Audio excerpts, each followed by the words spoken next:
सुभान अल्लाह। मुझे सोने हबीब के रब्बा वो इल्म ॾिनो जो आसमानन जो इल्म भी महबूब वट, ज़मीनुन जो इल्म भी महबूब वट। सुभाणे छा थियण वारो आ इहो इल्म भी मुझे दिल पर मोहम्मद करीम वट। तफसीर इब्न कसीर में वारी रिवायत आंदी आहे, रिवायत हदीस जे किताबन में आई है, पर इब्न कसीर ते हिकिड़ो अजीब जुमलो आंदो आहे। हुजूर अलैहिस्सलातु वस्सलाम जन वेठा आहिनि, पाण करीमन फरमाया सलूनी अम्मा शैतुम, मुखो को सवाल कयो जेकी वणेव जेको चाहियो मुखो पुछो मां तव्हांखे जवाब ॾियां। सलू घुरो चओ पुछो छा था पुछण चाहियो। सारी दुनिया जे इल्मन जो इमाम, कायनात जे इल्मन जो इमाम मुझो मिठो मोहम्मद करीम फरमाए तो पुछो जेको पुछणो तो।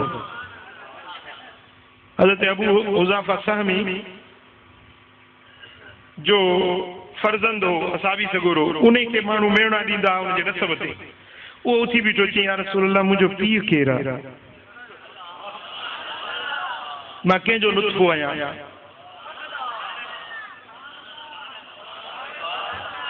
अब ॻाल्हि सम्झो था,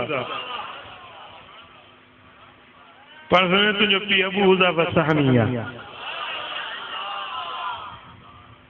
को ॿियो थियो, उन चयो या रसूल अल्लाह मुंहिंजी जाइ किथे आहे, पाण समय तूं जहन्नम में हूंदे। ईअं पाण फरमाईंदा रहिया, पुछंदा वञो, मां जवाब ॾींदो वञा। तव्हांजो हज़रत उमर उथियो, हज़रत उमर फारूक उथी ऐं चयो त रदीना बिल्लाहि रब्बन व बिल इस्लाम दीनन व बि मुहम्मदिन सल्लल्लाहु अलैहि वसल्लम नबिया। असां राज़ी थी वियासीं अल्लाह असांजो रब आहे, क़ुरान असांजो इमाम आहे, मोहम्मद करीम असांजो नबी आहे, असां राज़ी थी वियासीं। ऐं या रसूल अल्लाह असांखे माफ़ कयो, या रसूल अल्लाह असांखे माफ़ कयो। यानी हुज़ूर जन खां सभिनी जे तरफ़ां हज़रत उमर माफ़ी वठण लॻो, त हुज़ूर गुस्से में जलाल में अची विया। हज़रत उमर उथी सभिनी जे तरफ़ां माफ़ी वठण लॻो। पोइ रिवायत में लफ़्ज़ अचनि था त भरी महफ़िल सहाबा जी हुजे ऐं हज़रत उमर फारूक मुंहिंजे दिल पर मोहम्मद करीम जे पेरनि खे चुमी ॾिनी। ऐं ये लफ़्ज़ इब्न कसीर जा है। हज़रत सैयदना उमर फारूक रज़ियल्लाहु तआला अन्हु चयो या रसूल अल्लाह असांखे माफ़ कजो, असां रज़ीना बिल्लाहि रब्बन व बिल इस्लाम दीनन व बि मुहम्मदिन सल्लल्लाहु अलैहि वसल्लम नबिया। मुंहिंजा महबूब असांखे माफ़ कजो।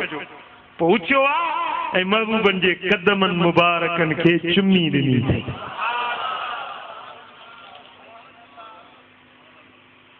मालूम थियो त ॿार कंहिंजो आहे, नुतफ़ो कंहिंजो आहे, इहा बि मदीने वारे मीर खे इल्म।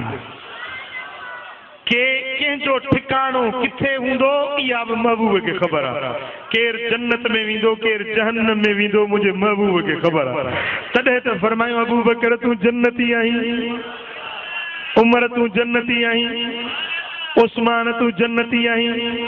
हर नबी जो जन्नत में रफीक हूंदो, उस्मान जन्नत में तू मुझो रफीक हूंदे।